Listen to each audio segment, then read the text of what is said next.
UP के सीतापुर से एक घर से 6 मौतों की खबर सामने आई। जब लोगों ने इस खबर के बारे में सुना तो हर कोई हैरान था, क्योंकि उस वक्त ऐसा कहा जा रहा था कि एक शख्स ने अपनी बीवी, बच्चे और मां की हत्या करने के बाद अपनी भी जान ले ली। मगर जब कहानी में तफ्तीश हुई और अलग अलग एंगल से पुलिस ने जांच करी तो एक अलग ही और हैरान करने वाली कहानी पुलिस को पता चली। पुलिस को पता चला कि जिस शख्स के ऊपर कहा जा रहा था कि वो शराब का आदी है और इसी शराब की आदत की वजह से उसकी अपनी पत्नी से झगड़ा हुआ था, और इसी झगड़े में उसने अपनी पत्नी की हत्या करने के बाद अपनी माँ, अपने बच्चों की भी हत्या करके खुद की भी जान ले ली। मगर जब पुलिस ने तफ्तीश करी और हर एंगल से जांच करी तो पुलिस को हैरान करने वाली बात पता चली, और सबसे बड़े हैरान करने वाली बात पता चली पोस्टमार्टम रिपोर्ट से। दरअसल सीतापुर के गांव पिल्हापुर के एक मकान में कत्ल आम की वारदात हुई 10 और 11 मई की दरमियानी रात को। लेकिन कातिल ने उसकी पूरी तैयारी जो कर रखी थी वो तकरीबन 15 दिन पहले कर ली थी। कातिल यानी घर का छोटा बेटा अजीत सिंह, उसने अपने बड़े भाई अनुराग और उसकी बीवी प्रियंका का ही कत्ल करना चाहा। लेकिन वारदात वाली रात हालात कुछ ऐसे बने, उसने एक एक करके ना सिर्फ अपने भाई के पूरे परिवार की बल्कि अपनी बुजुर्ग माँ की भी जान ले ली, और तो और भैया और भाभी के 3 छोटे छोटे बच्चों को भी उसने नहीं बख्शा। अजीत ने अपने भैया और भाभी को मारने के लिए लगभग 15 रोज पहले ही एक केमिस्ट की दुकान से तकरीबन 10 नींद की गोलियां खरीद ली थी,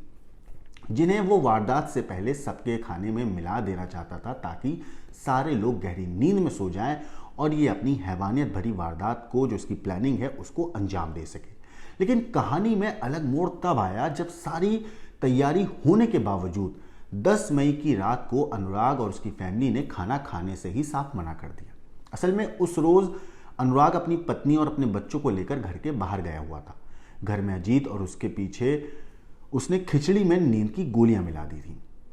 और अनुराग प्रियंका और बच्चों के वापस घर लौटने का इंतजार कर रहा था ताकि वो नींद की जो दवाई मिली हुई खिचड़ी है वो खाएं और वो नींद के आगोश में बेसुध हो जाएं और ये अपनी पूरी प्लानिंग को अंजाम दे सके। मगर घर आने के बाद सबने बताया कि वो रात का खाना बाहर से खा कर आए हैं और इसीलिए वो खाना रात में अपने घर पे नहीं खाएंगे, जिससे अजीत को कत्ल की प्लानिंग में सबसे पहला झटका लगा अगर वो नींद की दवाई मिली हुई खिचड़ी नहीं खाएंगे। मगर इसके बावजूद भी वो अपने प्लान पे अड़ा रहा और उसी रात उसने इस पूरी वारदात को अंजाम देने का फैसला किया।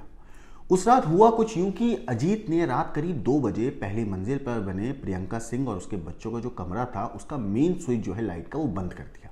जिससे कमरे के अंदर एसी और पंखे बंद हो गए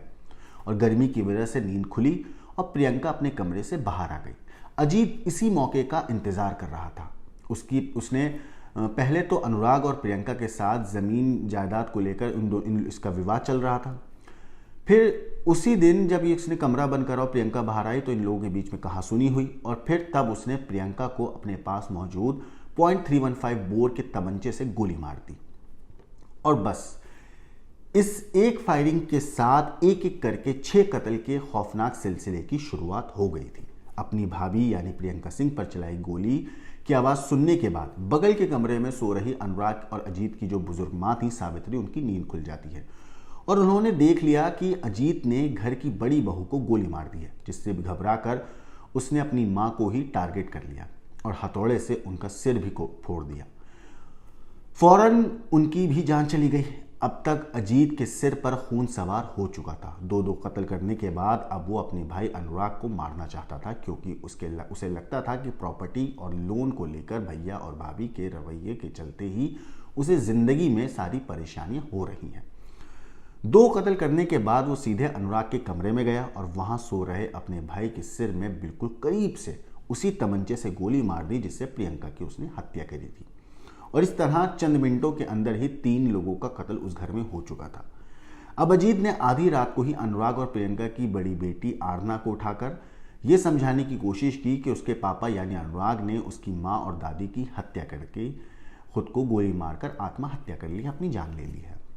लेकिन आरना ये बात सुनकर बुरी तरह से घबरा गई और जोर जोर से रोने और चिल्लाने लगी। इसके साथ ही बाकी के 2 बच्चे भी जो नींद में सो रहे थे, गहरी नींद में, उनकी नींद खुल जाती है और वो भी रोने लगते हैं। और तब अजीत ने वो किया जो करने से पहले कोई शैतान भी 100 बार सोचेगा। मगर इस शख्स के ऊपर खून इस हद तक सवार था कि उसने पहले तो अनुराग के कमरे में ही उसकी बड़ी बेटी आरना को एक गोली मार दी जो उसके गले में लगी, और इसके बाद वो एक एक करके तीनों बच्चों को घर की छत पर ले गया और वहां से सीधे ज़मीन पर फेंक दिया, जिससे तीनों ही बच्चों के हाथ पांव टूट गए। आरना की तो खैर पहले ही मौत हो चुकी थी, लेकिन बाकी दो बच्चे दर्द से बुरी तरह तड़पने लगे। तब अजीत ने उनकी मौत निश्चित करने के लिए नीचे आकर फिर से उन पर हथौड़े से हमला किया, लेकिन तकदीर का खेल देखिए कि ऊपर से नीचे फेंकने और हथौड़े से वार करने के बावजूद दोनों बच्चों की जान उस वक्त तो नहीं गई, बल्कि वो सुबह तक वहां पड़े पड़े तड़पते रहे। इधर रात के अंधेरे में अपने ही घर में मौत का कोहराम मचाने के बाद अजीत ने एक एक कर अपनी पत्नी विभा, रिश्तेदारों और गांव वालों को फोन करना शुरू किया। इस पूरी प्लानिंग के तहत ये सब वो कर रहा था और सबको बताया कि उसके भैया अनुराग ने ही पूरे परिवार की हत्या करके खुद की जान ले ली है। ये सभी के सभी कॉल सुनते के साथ ही जैसे इन लोग कॉल मिली, सुबह तकरीबन 4:15 बजे से सुबह के 5 बजे के बीच इसने अपने पूरे रिश्तेदारों को, जानने वालों को कॉल किया, लेकिन 5 बजे पड़ोस में रहने वाले एक महिला की नींद खुली और उसने जब टहलने के लिए वो अपने घर से बाहर निकली तो उन्होंने देखा कि अनुराग और अजीत के घर का मंजर कुछ हैरान करने और घबराने वाला था। बुरी तरह से चीखने चिल्लाने लगी वो देखकर वहाँ का मंजर। इससे गांव वालों की नींद खुल गई और वो मौके पर पहुंचे, जिसके बाद लोग अनुराग की कार से दोनों बच्चों को इलाज के लिए पहले महमूदाबाद और फिर लखनऊ लेकर गए, लेकिन एक बच्ची की जान महमूदाबाद में ही चली गई और दूसरे को लखनऊ ट्रॉमा सेंटर पहुंचाने जाने से पहले ही उसने दम तोड़ दिया। अब तक अजीत बेशक रिश्तेदारों और गाँव वालों को ये बता रहा था कि उसके भैया अनुराग ने ही सभी की हत्या करके अपनी जान दी है, लेकिन जब बच्चों को इलाज के लिए ले जाने की बारी आई तो ना तो उसने इसमें कोई इच्छा दिखाई और ना ही गांव वालों को गाड़ी की चाबी देना चाह रहा था। उसने जानबूझकर लोगों को गाड़ी की चाबी देने में टाल मटोल किया, काफ़ी समय बर्बाद किया, लेकिन ये तो रही एक ही रात एक ही शख्स के हाथों किए गए 6 लोगों के कत्ल की बात। अब कातिल ने ऐसा क्यों किया, अब इसके बारे में अगर मैं आपको बताऊं तो आरोपी अजीत ने हिरासत में हुई अब तक की पूछताछ के दौरान पुलिस को बताया कि तकरीबन 1 साल पहले उनके पिता जो थे वीरेंद्र सिंह की मौत हुई, जिसके बाद दोनों भाइयों के बीच प्रॉपर्टी को लेकर झगड़े की शुरुआत हो गई। अनुराग पढ़ा लिखा होने के बावजूद शराब का आदी था, जिससे अजीत सिंह गांव में खुद को अपमानित महसूस कर रहा था। उसके पिता ने किसान क्रेडिट कार्ड से तकरीबन 24 लाख रुपए का लोन भी ले रखा था और इस लोन को चुकाने को लेकर भी दोनों भाइयों के बीच अक्सर कहासुनी होती रहती थी। अनुराग ने गर्मी के सीजन के बाद तरबूज की फसल की बिक्री हो जाने पर अपने हिस्से का लोन चुकाने का वादा किया था, लेकिन वारदात वाले दिन यानी कि 10 मई को जब अजीत महमूदाबाद से अपने घर यानी पल्हापुर के उस मकान में पहुंचा जहां इस पूरी वारदात को अंजाम दिया गया, तो उसकी मां सावित्री सिंह जो थी और भाभी प्रियंका ने उसे बताया कि अनुराग अपने हिस्से का लोन भी नहीं चुका सकेगा। इस पर अजीत गुस्से में आग बबूला हो गया और उसने उसी रात अनुराग और प्रियंका के कत्ल की तैयारी कर ली थी। वैसे उसे यह भी लगता था कि इस मामले में उसकी मां सावित्री भी अनुराग और प्रियंका का ही साथ देती है, यानी 6 कत्ल की इस वारदात को जमीन के बंटवारे और लोन चुकाने को लेकर हुई वारदात के चलते उसने अंजाम दिया गया। अब बात उस पोस्टमार्टम रिपोर्ट की, अब उस एक ट्विस्ट की जिसने इस सामूहिक हत्याकांड के मामले को एक एक करके पलट दिया था। पहले कत्ल के आरोपी अजीत के कहे मुताबिक पुलिस भी ये मानकर चल रही थी कि इस वारदात को अनुराग ने ही अंजाम दिया है। उसी ने 5 लोगों की जान ली और फिर बाद में उसने खुद की भी जान ले ली। मगर जब पोस्टमार्टम रिपोर्ट में अनुराग के सिर में 2 गोली लगने और हथौड़े से वार किए जाने की बात पता चली तो फिर यह साफ हो गया कि ये सभी के सभी 6 मौतें कत्ल का नतीजा है। अब यहां से पुलिस को यकीन हो गया कि यह सामूहिक हत्याकांड जो हुआ इसमें 6 कत्ल हुए हैं, ना कि 5।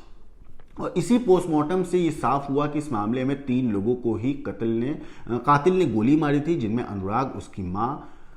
उसकी माँ जो थी और पत्नी प्रियंका और बड़ी बेटी आरना शामिल है। माफ कीजिएगा, अनुराग, उसकी पत्नी और उसकी बड़ी बेटी शामिल है और माँ को हथौड़े से मारा गया, जिनकी बॉडी पर पुलिस को गोलियों के निशान मिले थे, जबकि बाकी लोगों के किसी भारी चीज यानी कि हथौड़े जैसी चीज से मारने जाने के निशान थे, बच्चों के और माँ के।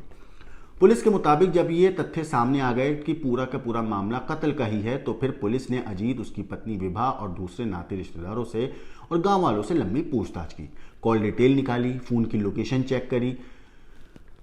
और मौका वारदात पर मिले तमाम सबूतों का जब बारीकी से मुआयना किया गया, तब आखिर में अजीत को गिरफ्तार किया गया, जिसने अपना जुर्म बाद में कबूल कर लिया। पुलिस की माने तो इस वारदात को अकेले अजीत ने ही अंजाम दिया, उसके साथ और कोई था नहीं, क्योंकि उस रात मौका वारदात पर और किसी के मौजूद होने के कोई सबूत मिले नहीं। कॉल डिटेल CDR यानी कॉल डिटेल रिकॉर्ड के अगर एनालिसिस से ये भी साफ हुआ कि अजीत की पत्नी और दूसरे रिश्तेदार सभी अपने अपने घरों में मौजूद थे और वारदात में किसी और के शामिल होने का कोई सबूत नहीं है। मौका वारदात पर इस हत्याकांड के दौरान कोई दूसरा मोबाइल नंबर भी एक्टिव नहीं था। हालांकि इस हत्याकांड को अब 7 दिन से ज़्यादा वक्त हो चुका है, मगर उस गांव के लोग अभी भी दहशत में हैं, खौफ में हैं, सकते में हैं, क्योंकि इस तरीके से बेरहमी से एक भाई ने अपने दूसरे भाई और उसके पूरा परिवार अपनी माँ की बेरहमी से हत्या कर दी। ये सोचकर ही सब लोग हैरान हैं। बल्कि मीडिया रिपोर्ट्स में ये कहा जा रहा है कि गांव में थोड़ी चहल पहल अब देखने को हालांकि मिली है, मगर लोग अपने घरों में रहने के बावजूद सकते में हैं, डरे हुए हैं। कुछ लोगों का ये भी कहना है उस गांव के कि ये पूरी हत्या जो हुई है ये किसी एक शख्स ने नहीं की है, मतलब इतनी बड़ी साजिश को अकेले अजीत अंजाम नहीं दे सकता है, उसका किसी और ने साथ दिया है। लेकिन पुलिस की थ्योरी और पुलिस की जब तक की तफ्तीश है उससे साफ हो पाया है कि ये पूरी की पूरी वारदात अकेले अजीत ने ही अंजाम दी है। फिलहाल पुलिस इस मामले में तफ्तीश कर रही है, अलग अलग एंगल से जांच कर रही है। इस केस में अगर कोई अपडेट आएगी तो हम आपको ज़रूर बताएंगे। बाकी देश और दुनिया की क्राइम की खबरों के लिए देखते रहिए क्राइम तक।